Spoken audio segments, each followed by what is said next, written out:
Beautiful, beautiful. I want you to write down 3 things for me, please. I want you to, first of all, write down the word perspective. Perspective. And the word after that, I want you to write underneath it, vision.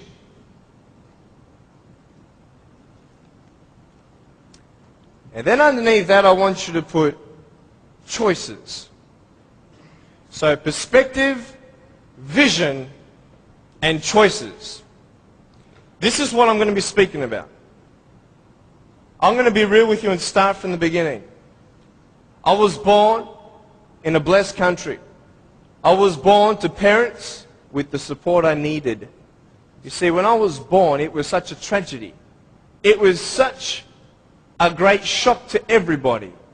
We had ultrasounds done when Mum was pregnant with me. I was her firstborn. And my mum made sure that we had the best doctors in Melbourne. My mum was a nurse and delivered hundreds of babies before I was born. She knew exactly what to do and what not to do in her first pregnancy. Yet, having all these precautions, this happened.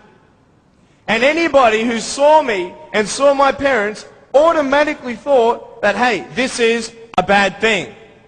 And I mean, for anyone to say that would be a good thing, that is not sane. That would be insane. To say that, hey, congratulations, your baby's born without arms and legs. It was such just a pause in their life where they couldn't breathe.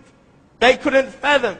What kind of life is their firstborn son going to live? Without arms and legs, he can't even feed himself. He can't even dress himself. Doctor said I would never be able to stand up, let alone jump around. You know, I'm so thankful that they knew nothing until I was born. Because imagine if my parents did know, and they would have what? The option of abortion. And the majority of the doctors, I believe, would encourage such an act. Why? Because what we see in this child's life is not going to be a good quality lifestyle for you and your child. And the wisest thing you could do is abort. Well, hey, who knew?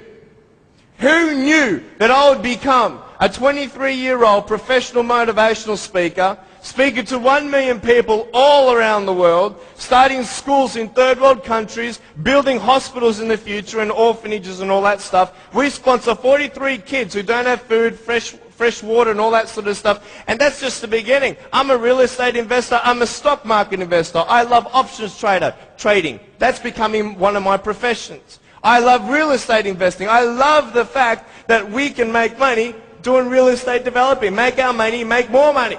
I love that fact. I love the fact, though, above all, that I can give the world something that others cannot.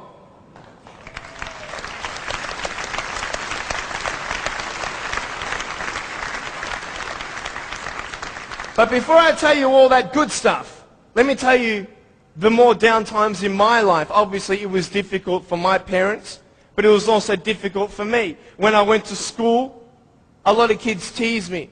A lot of kids put me down. It was very difficult at starters to find friends because everybody would look at me and think, well, maybe he also has a mental disability, and then people don't know how to approach me.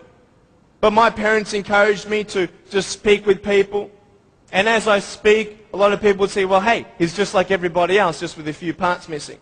You know, I'm just like you. I've just gone out on the limb a couple more times than you have for my friends. But it's all good.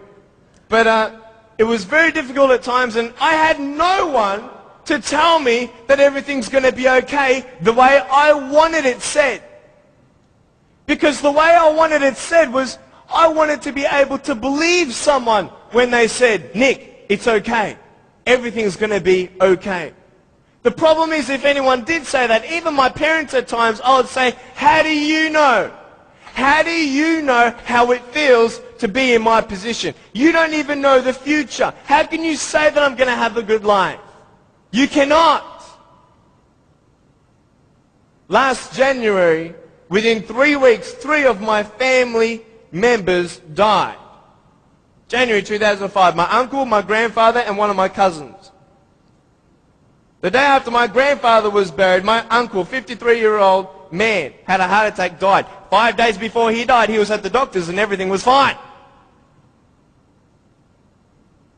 What can you tell me to encourage me?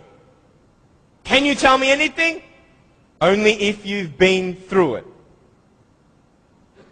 And this is what I'm here about. I want to tell you, I was depressed. I had suicidal thoughts at the age of 8. I had this massive list of all the things that I couldn't do and I'll never have in life. I never thought, you know, I'd get married. Who'd want a husband without arms and legs? And I thought even if I ever did get married, I'm not going to be even able to hold my wife's hand. I'm not going to be able to dance with my bride on our wedding night.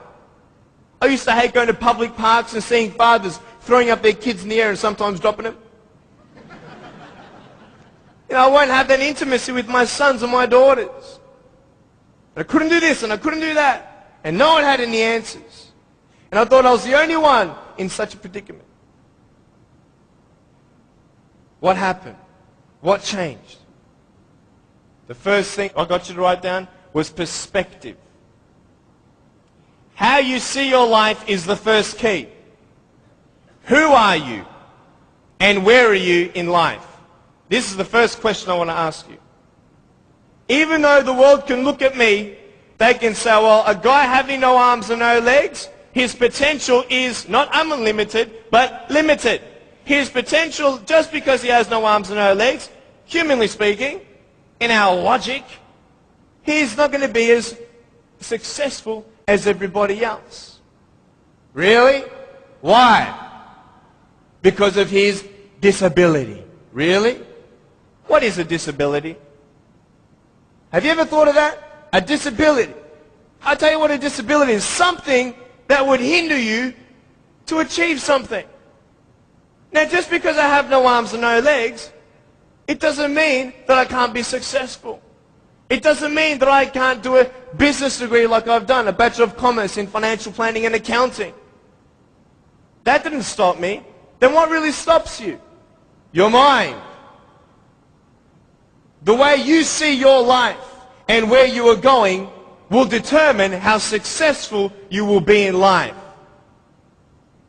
I could say, yeah, I'm a guy without arms and legs, but what? I have my little chicken drumstick. Don't ask yourself and see what you don't have, see what you do have, and then say, okay, this is where I am. But don't limit yourself to say, well, if only I had this, or if only I had that. You can think of all the things that you don't have, but I want to ask you, is that really constructive? No. Why? Because no one can turn back time. It's up to you with what you do with today. Your priorities, your daily agenda will determine how successful you are. You want to know something? I started to be thankful. Thankful? Why, Nick? How could you be thankful? My mum showed me a newspaper article of a young man who had a disability, not similar to mine, but it was also unexplained medically. And I thought, you know what? I'm not the only one with something to bear. But I'm telling you, this perspective is everything. Giving yourself enough credit. Write this down. Give yourself credit. Even if the whole world told me that, Nick, you have no arms and no legs, you're not good enough, you're not going to reach your fullest potential, and even if you do, it's not going to be compared to anybody else's potential because you have no arms and no legs. Even if the whole world has that discouragement on you or their view on you, you don't have to believe them. You get it? You don't have to believe others' opinions. Because it's just an opinion. If a doctor comes to you and says, hey, I'm sorry, you've got cancer. What are you going to do? Get a second opinion. Right? Why? Because you want to make sure that he's right. You want to know exactly how much you have to live and what's going on. Well, why not get a second opinion when people put you down? Why not get a second opinion when your family thinks you're dreaming? Tell him he's dreaming. He's